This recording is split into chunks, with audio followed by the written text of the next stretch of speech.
Magandang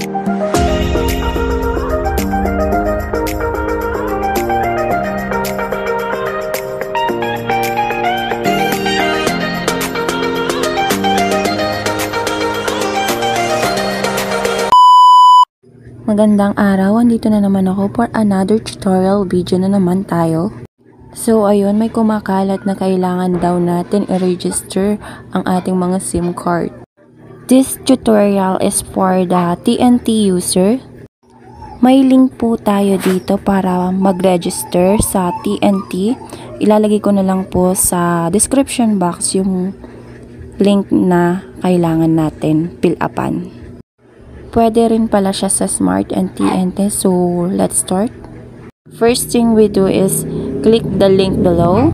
Kapag na-click mo na yung link sa baba, ito yung lalabas. Nakasulat dito, start your registration here. Enter your mobile number. So, tatakpan ko lang yung number ko dito. Ang ilalagay mo na number dito ay yung i-register mo na number. So, magre-resend sila ng OTP number sa'yo. Tapos, ayan na, nag-send na ng OTP. Minemorize ko lang yan at nilagay ko sa verify OTP. Tapos, pinindot ko na yung verify OTP. So, naglo-loading yan. So, nag-success na. Intayin mo lang siyang mag-loading. Tapos, ito na yung lalabas. Pipil upan mo yung type of registration. Tapos, Philippines, kung saan ka nakatira. And then, meron siya nakasulat na ID card. Pipili ka kung PhilHealth, postal, or anything. Tapos, susulat mo dito yung ID card number, first name. So, una kong pinilipan dito ay yung first name. Sinulat ko yung pangalan ko. Tapos, yung middle name ko. Kailangan kumpleto. Tapos, dito sa last name. Tapos, sinelect ko din yung birth month ko, birthday, and year. So, ayan. Nahanap ko yung 25. Tapos, yung year. So, 1999 ako. Scroll. Ayun na. Tapos, sex, female. Then, binalikan ko dito yung postal ID ko. Kasi, yun lang meron ako.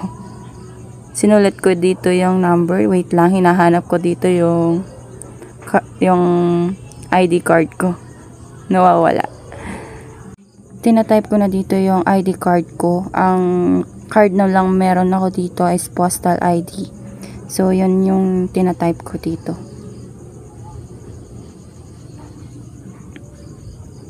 Sunod kong pinindot dito is yung take photo. Pipicturean ko na yung ID ko dito. So, malabo. Kailangan hindi siya against the light. Ninanapan ko pa siya ng pwesto dyan.